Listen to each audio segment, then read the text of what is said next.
إن الحمد لله نحمده ونستعينه ونستغفره ونعوذ بالله من شرور أنفسنا ومن سيئات أعمالنا من يهده الله فلا مضل له ومن يضلل فلا هادي له وأشهد أن لا إله إلا الله وحده لا شريك له وأشهد أن محمدا عبده ورسوله يا أيها الذين آمنوا اتقوا الله حق تقاته ولا تموتن إلا وأنتم مسلمون يا أيها الناس اتقوا ربكم الذي خلقكم من نفس واحدة وخلق منها زوجها وبث منهما رجالا كثيرا ونساء واتقوا الله الذي تساءلون به والأرحام إن الله كان عليكم رقيبا يا أيها الذين آمنوا اتقوا الله وقولوا قولا سديدا يصلح لكم أعمالكم ويغفر لكم ذنوبكم ومن يطع الله ورسوله فقد فاز فوزا عظيما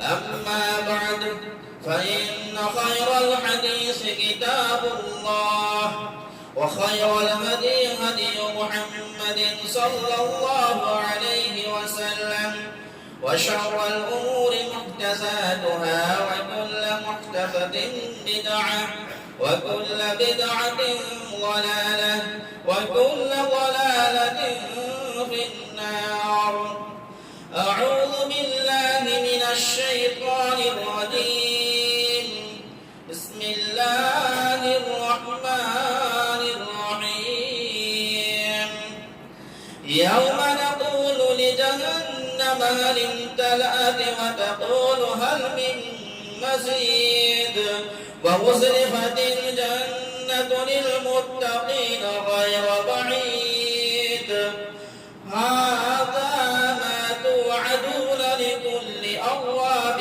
حفيظ من خشي الرحمن بالغيب وجاء بقلب منيب ادخلوها بسلام ذلك يوم الخلود لهم ما يشاءون فيها ولدينا مزيد وكم أهلكنا قبلهم من قرن هم أشد منهم بطشا فنقبوا في البلاد هل من محيص إن في ذلك لذكرى لمن كان له قلب أو ألقى السمع وهو شهيد ولقد خلقنا السماوات والأرض ما بينهما في 6 وما مسنا من لغوب فاصبر على ما يقولون وسبح بحمد ربك قبل طلوع الشمس وقبل الغروب ومن الليل فسبحه وأدبار السجود واستمع يوم ينادي المناد من مكان قريب يوم يسمعون الصيحة بالحق ذلك يوم الخروج إنا نحن نحيي ونميت وإلينا المصير يوم تشقق الأرض عنهم سراعا ذلك حشر علينا يسير نحن أعلم بما يقولون وما أنت عليهم بجبار فذكر بالقرآن من يخاف وعيد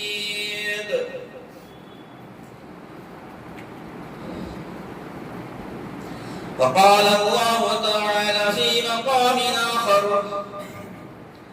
يا أيها الذين آمنوا إذا نودي للصلاة من يوم الجمعة فاسعوا إلى ذكر الله وذروا البيع ذلكم خير لكم إن كنتم تعلمون فإذا قضيت الصلاة فانتشروا في الأرض وابتغوا من فضل الله واذكروا الله كثيرا لعلكم تفلحون وإذا رأوا تجارة أو لهوا انفضوا إليها وتركوك قائما قل ما عند الله خير من اللهو ومن التجارة والله خير الرازقين وعن أبي هريرة رضي الله عنه قال قال رسول الله صلى الله عليه وسلم من تولى فحوضها ثم الجمعة فاستمع وأنصت وخلو ما بينه وبين الجمعة وزيادة 3 أيام ومن حس فقد لغى رواه مسلم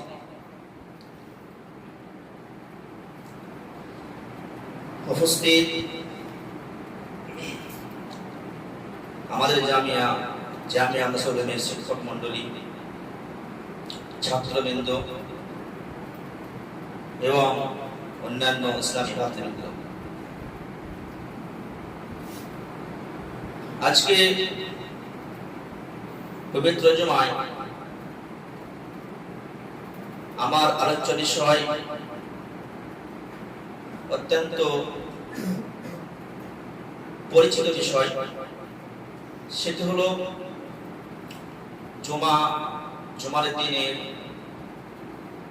জুমার সালাতের খুতবার গুরুত্ব মাহাত্ম্য ফজিলত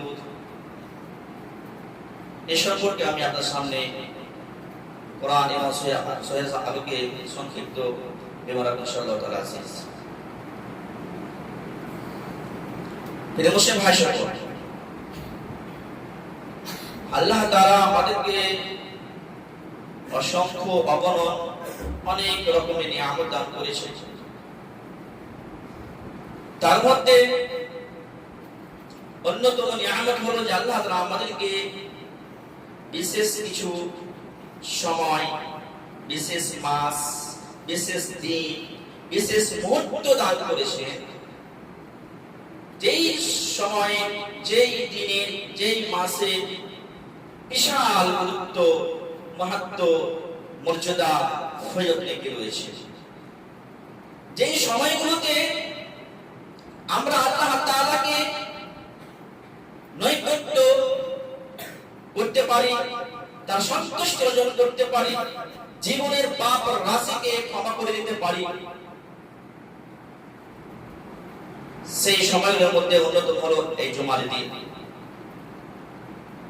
এই জুমার দিনে অনেক গুরুত্ব রয়েছে বিশাল গুরুত্ব রয়েছে বিশাল মর্যাদা সম্মান রয়েছে এই জুমার দিন হলো আল্লাহ তাআলার নিকটে মহান দিন এই জুমার দিন হলো সকল দিনের সর্দার এই জুমার দিন হলো মুসলমানদের সাপ্তাহিক ঈদের দিন এই জুমার দিন হলো মুসলমানদের সমাবেশের দিন এই জুমার দিন হলো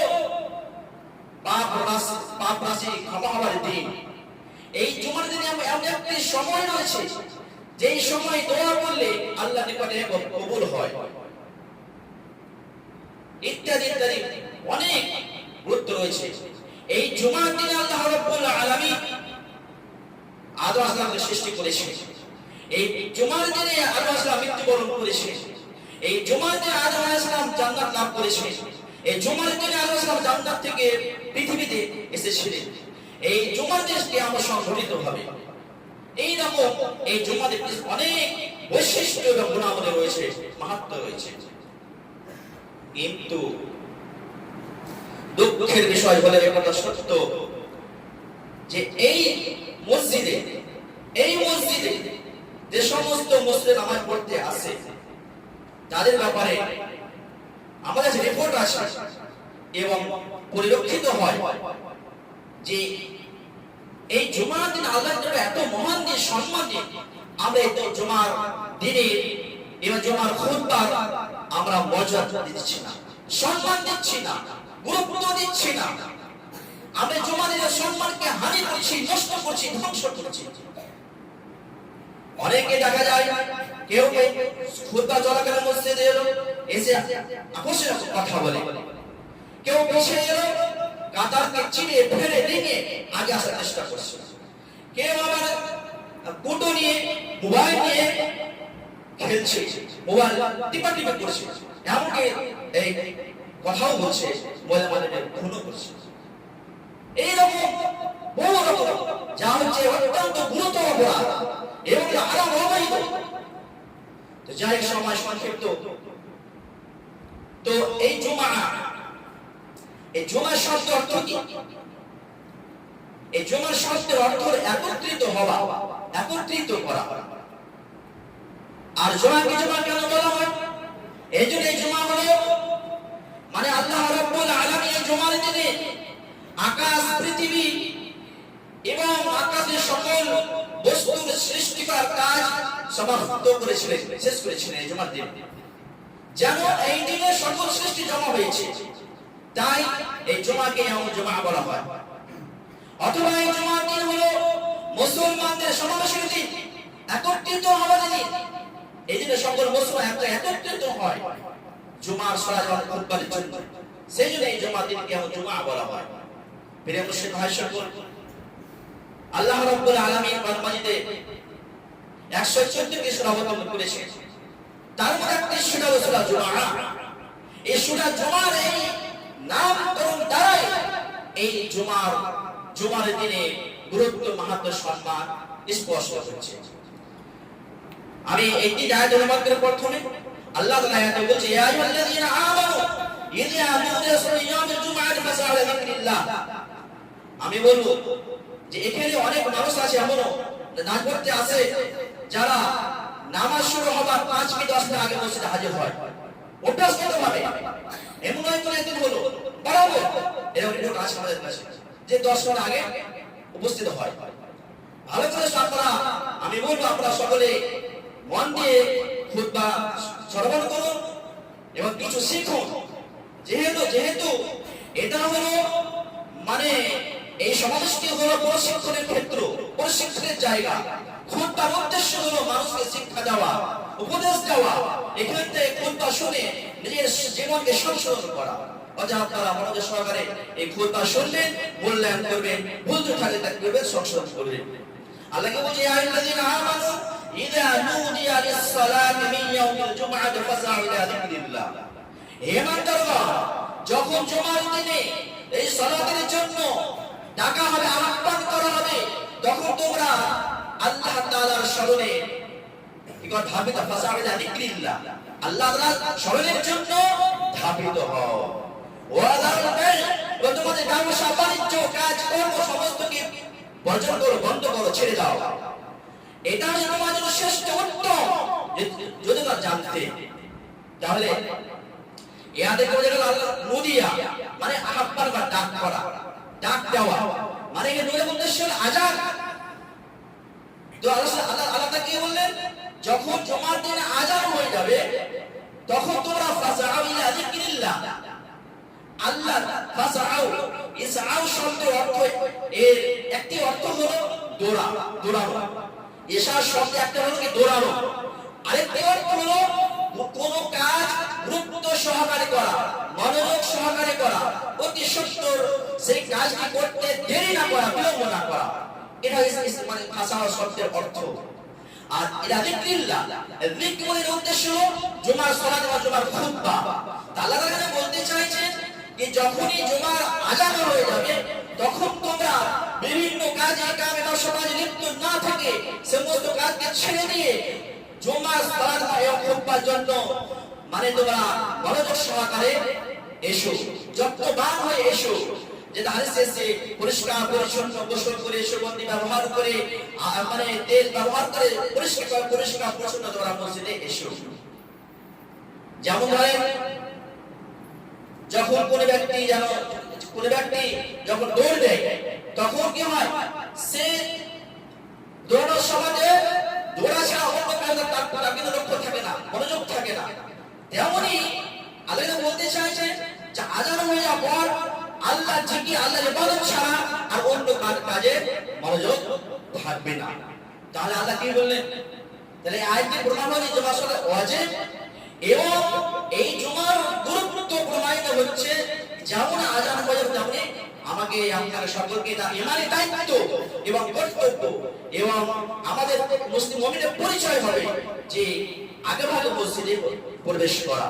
কিন্তু দেখা যায় যে অধিকাংশ মানুষ তার অভ্যাসই হলো যে দেরি করে আসা।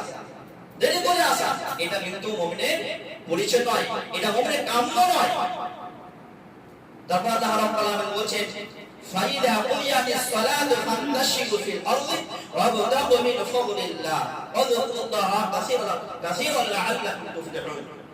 যখন এই জুমার সালাত শেষ হয়ে যাবে, সমাপ্ত হয়ে যাবে, আল্লাহ বলেন তোমরা জমিনে পৃথিবী ছড়িয়ে পড়ো আর আল্লাহ অনুগ্রহ অর্জন করো, আল্লাহ তাআলা অধিক থেকে বেশি বেশি স্মরণ করো। অর্থাৎ যে প্রথম আয়াতে বলা হলো যে আল্লাহ কি বললেন যে জুমার আযান হয়ে গেলে ব্যবসা বাণিজ্য বন্ধ করে মসজিদে এসো, এক কথায়। তার মানে এখানে হলো, এখানে উদ্দেশ্য এটা নয় যে জুমার দিনে সমস্ত কাজ কাম বন্ধ করে দিতে হবে, বরং এখানে বড় উদ্দেশ্য হলো আল্লাহ তাআলা স্পষ্ট করেছে বা জানিয়ে দিয়েছে যে জুমার সালাতের সময় জুমার আযান হয়ে গেলে আর কোনো কাজে ব্যস্ত থাকা যাবে না, তখন নিষিদ্ধ।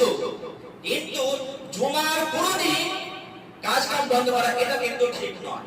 আল্লাহ বলছে যখন জুমার সালাত শেষ হয়ে যাবে তখনই তোমরা জমিনে ছড়িয়ে পড়ো এবং আল্লাহ রুজি, আল্লাহ অনুগ্রহ অর্জন করো। অর্থাৎ যা যা কাজ হচ্ছে তোমরা কাজে কামে ব্যবসা বাণিজ্যে লিপ্ত হয়ে পড়ো এবং আল্লাহ অনুগ্রহ অর্জন করো।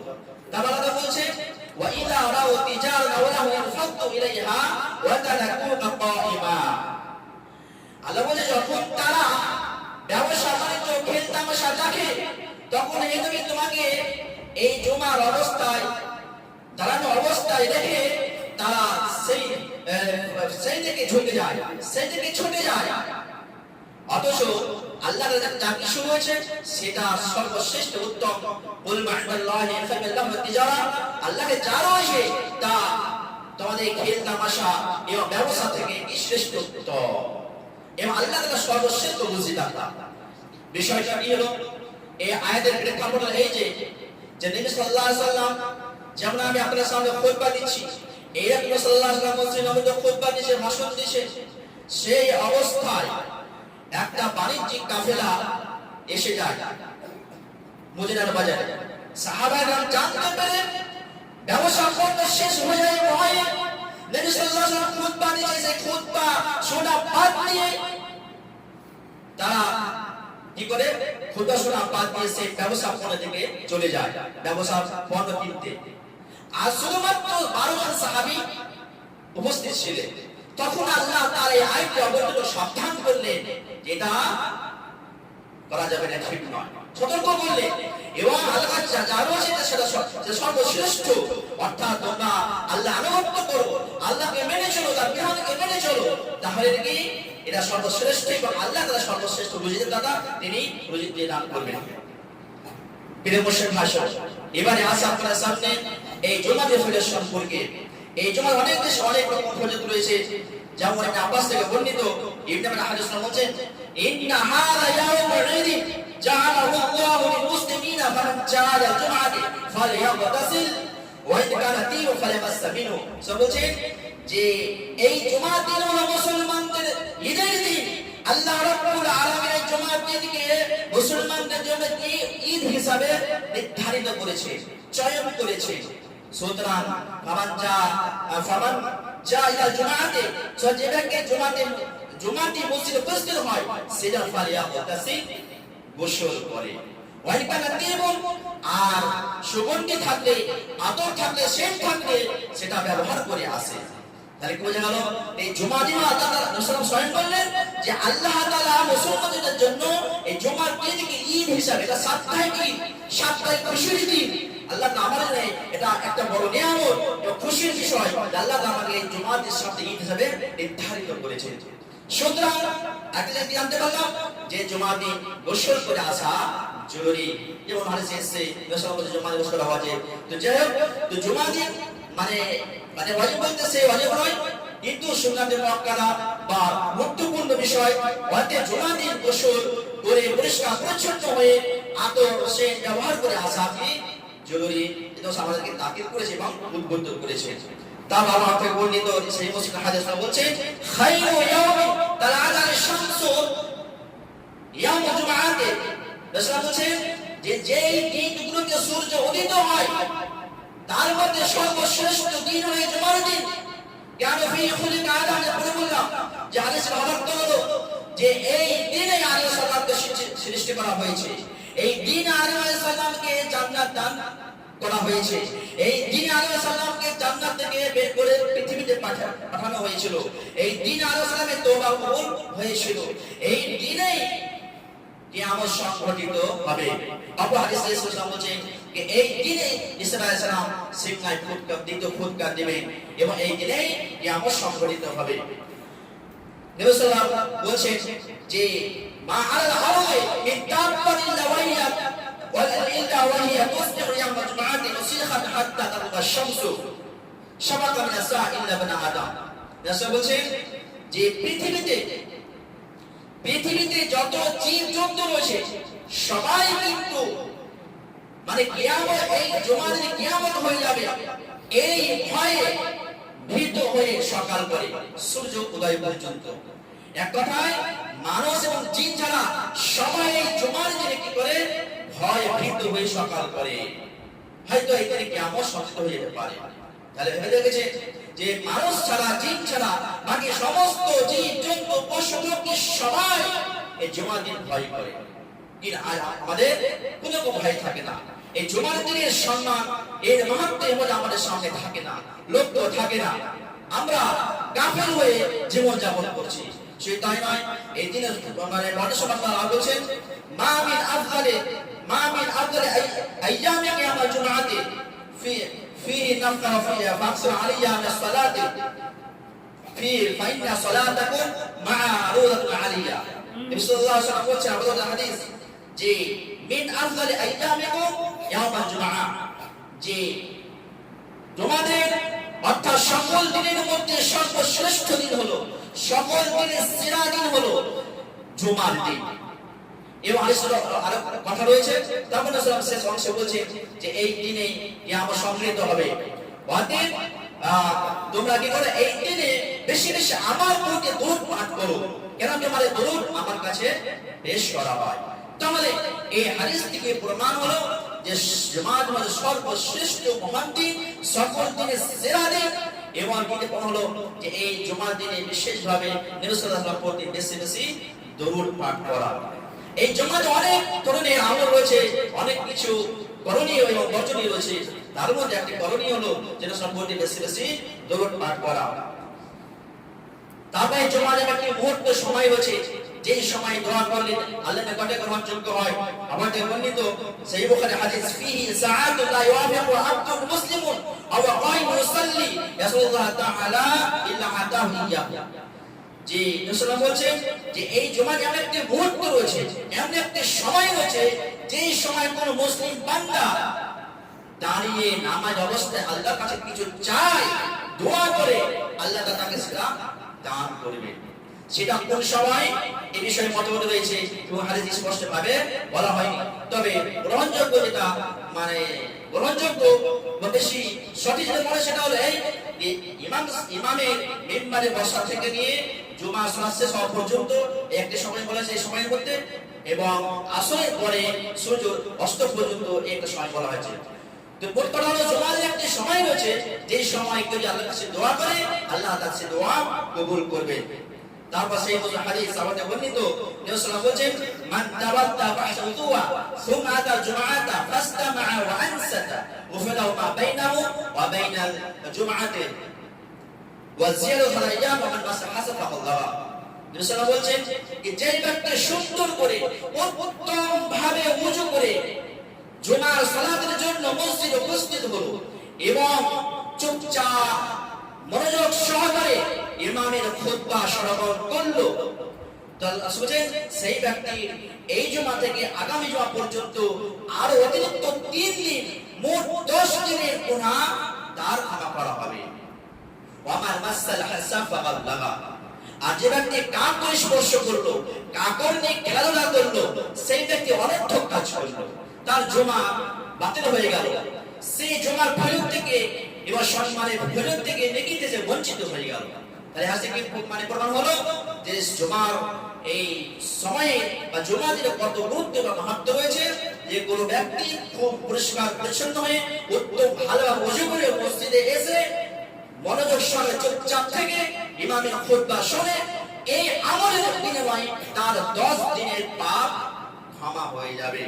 কিন্তু কেউ যদি এসে কাপড় স্পর্শ করে, নাচাড়া করে, কোনো পূর্বনিক মানে খেলা করে, মোবাইল নিয়ে টিপটাপ করে, মোবাইলে কথা বলে, কারোর সঙ্গে কথা বলে, আর কিছু করে, তার জুমাকে বাতিল, তার সেই জুমার হইতে বঞ্চিত হয়ে গেল।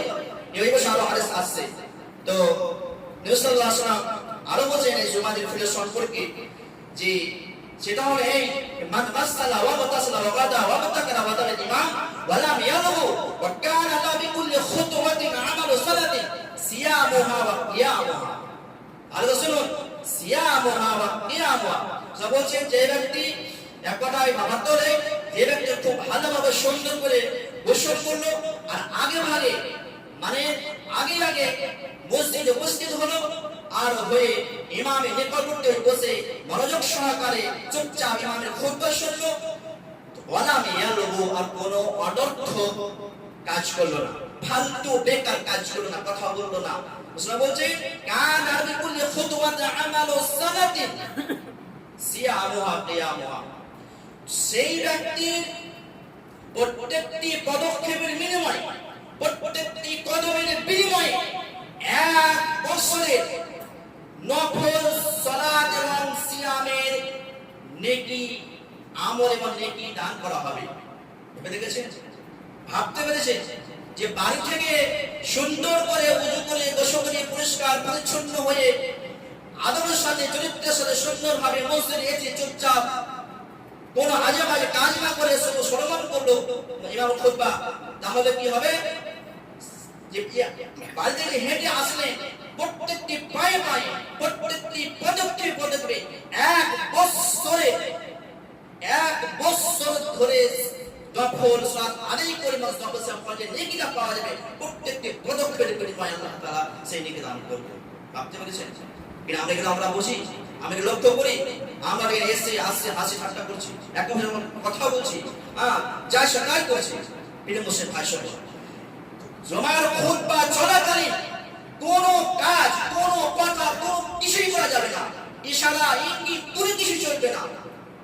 যদি কেউ করে সে মানে এটা একটা মুসলিমের কাম্য নয় এবং সে জুমার যে ফজিলত নেকি মসজিদ রয়েছে তার সে বঞ্চিত থাকবে।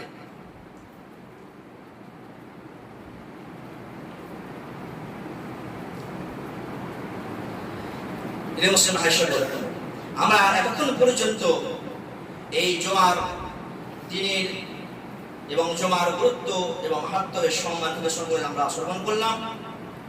এবার আমরা জানবো যে এই জুমার খুতবা চলাকালীন কিছু করণীয় এবং বর্জনীয় সম্পর্কে, যেটা আপনারা একটু ইঙ্গিত পেয়েছেন।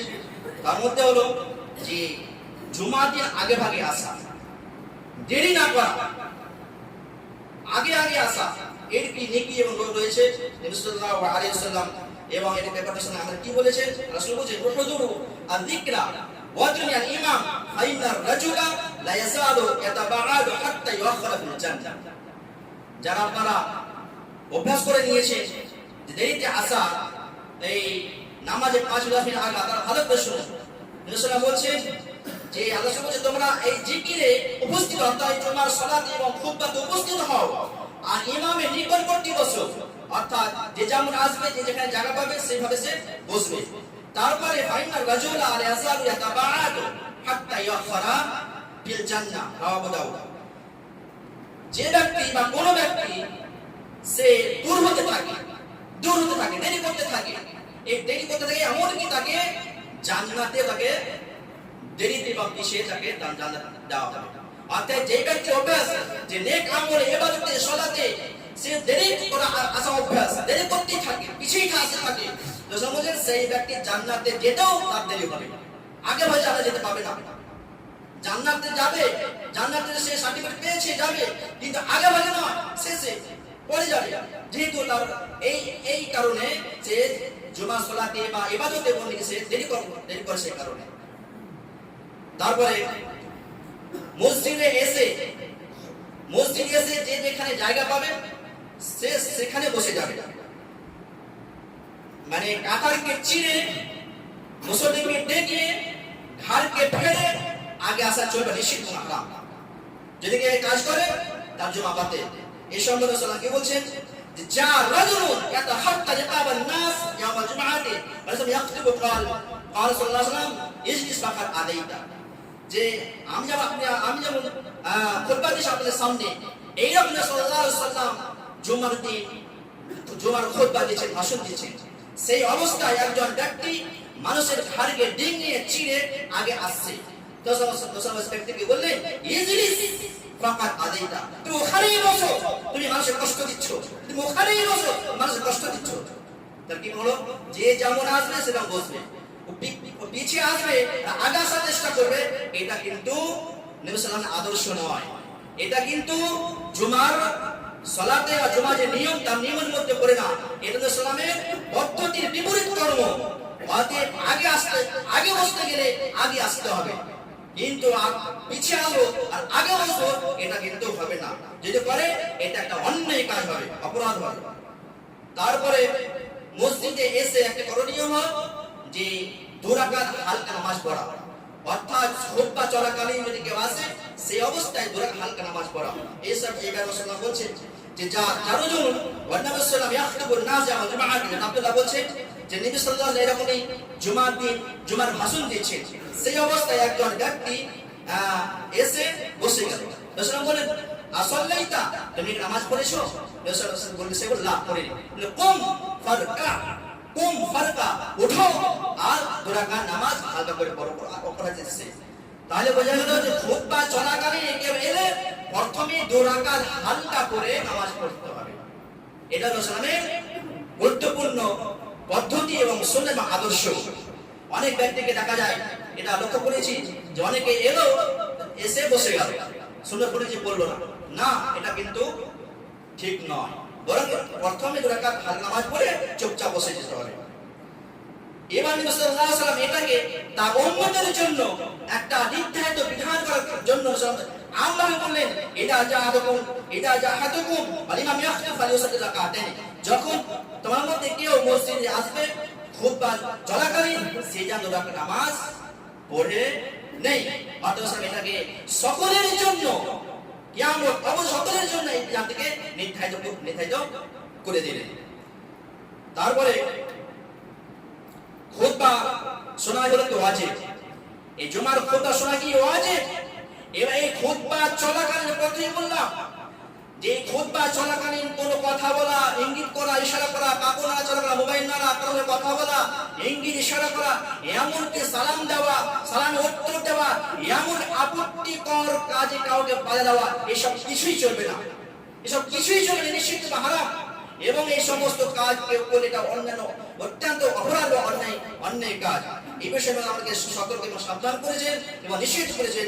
যাওয়াটা বলছেন রাসূল বলেন ইদা কুলতা লিসাহিবিকা আনসিত ইয়াওয়াল জুমআতি ওয়াল ইমাম ইয়াখতুবু ফাকাদ লাগাউতা। রাসূল বললেন যে তুমি তোমার পাশের সাথীকে যদি বলো যে আনসিট, চুপ থাকো, তোমার পাশের সাথীকে যদি বলো চুপ থাকো, এই কথা বললেন যে ফাঁকা লাগাও, দাদা তুমি অনর্থক কাজ করলে, বেকার কাজ করলে।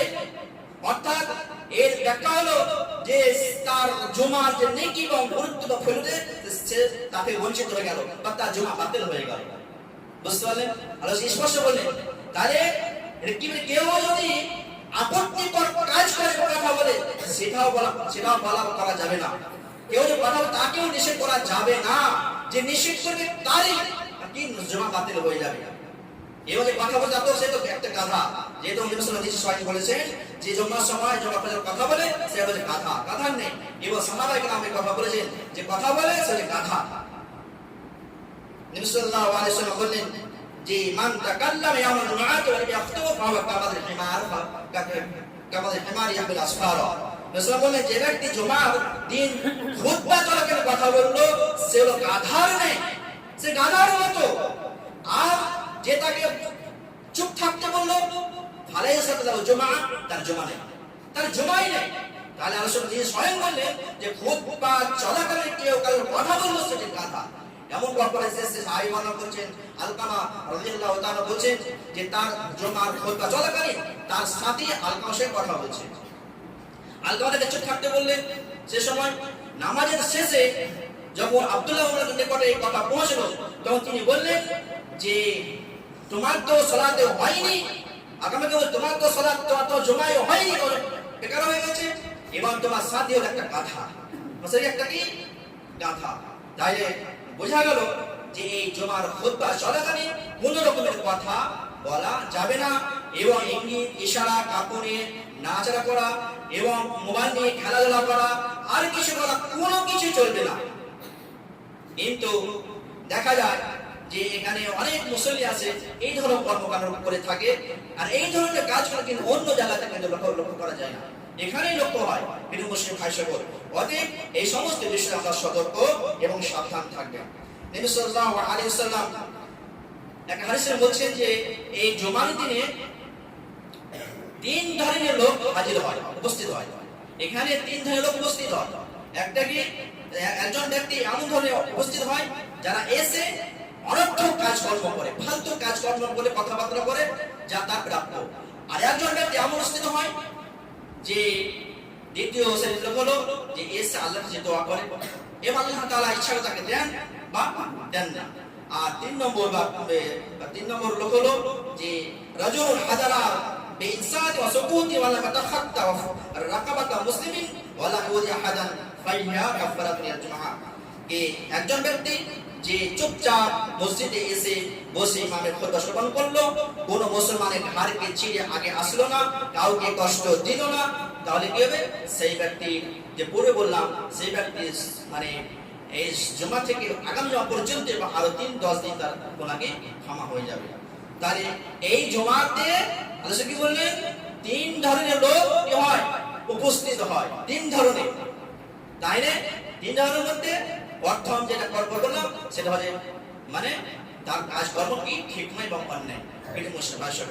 এবং এই জুমার দিনের আগে ভাগে আসা অনেক ফজিলত রয়েছে, আরো অনেক গুরুত্ব রয়েছে, অনেক হাদিস রয়েছে।